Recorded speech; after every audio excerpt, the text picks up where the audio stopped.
మొన్న ఈ స్కూల్ చాలా ముంగట బ్యాగులు, బుక్కులు, బూట్లు, పెన్సిళ్ళు, పెన్నులు అన్ని కొత్తయే గావాలని పిల్లగాళ్ళు మస్తు మారం జేసిర్రు గదా! సెలవులొచ్చినంక అన్ని కొత్తయి యేసుకొని, నాది కొత్త డ్రెస్సు, కొత్త బూట్లు, మస్తు పెన్సిళ్ళు, పెన్నులు గొన్నా అనుకుంటా దోస్తుల ముంగట మాట్లాడుకుంటారు.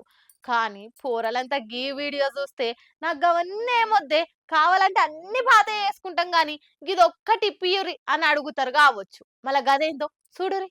పిల్లగాండ్లు అన్నిటికంటే ఎక్కువ రిపిచ్చేది ఏదన్నా ఉందంటే అది హోంవర్కే. పొద్దంతా ఈ స్కూల్ పోయొచ్చి బుక్కులు తీసి రాయుర్రా అంటే చిన్నగా ఏడవరు. వాళ్ళతోని హోంవర్క్ రాపియలేక అయ్యవ క్యాస్టకొచ్చి నెత్తి కొట్టుకునే కథ అవుతుంది. కానీ ఏం చేస్తారు, ఎట్లనో గట్ల హోంవర్క్ రాపియవలసిందే కదా. కానీ ఇప్పటి సంది గారంది తప్పేటట్టే కొడుతుంది కదా. ఇగో ఇది చూడుర్రి, మీరు ఇప్పటిదాకా ప్రింటింగ్ మిషన్లు, జిరాక్స్ మిషన్లు అని ఎన్నో మిషన్లు చూసుంటారు గానీ ఇసోంటి హోంవర్క్లు రాసే మిషన్ అయితే చూసిర్రా? అన్ని ఒడిచినాయి. ఇక మార్కెట్లకు కొత్తగా హోం వర్కులు రాసే మిషన్ వచ్చింది. దీనికి ఎక్కువ పనేముండది. గా మిషన్ లో ఏమేం రాయాలనో ఎక్కియాలి. అటెనక మంచి ఇంకున్న పెన్ను జోడి చిడ్చబెడితే అయిపాయే. దాని పని అదే చేసుకుంటది. పేపర్లు తిప్పవలసిన అక్కర కూడా లేదు. అదే మలుపుకుంటది. ఎంత చక్కదనంగా రాస్తుందో కదా. ఇంత కూడా లైన్ అటు ఇటు కాకుండా చక్కగా మంచిగా రాసుకొస్తుంది ఈ మిషన్. ఇక ఇది ఇప్పుడు సోషల్ మీడియాలో బాగా గిరికలు కొడుతుండే వరకు ఇప్పటికే ఇంటి పనులకు మిషన్లు వచ్చి చాలా మంది బద్దకస్తులై ఏం పనులు చేయకుండా లేనిపోని రోగాలు వస్తున్నాయి. ఇది గనక పిల్లలకి ఇప్పిస్తే ఏం లేగా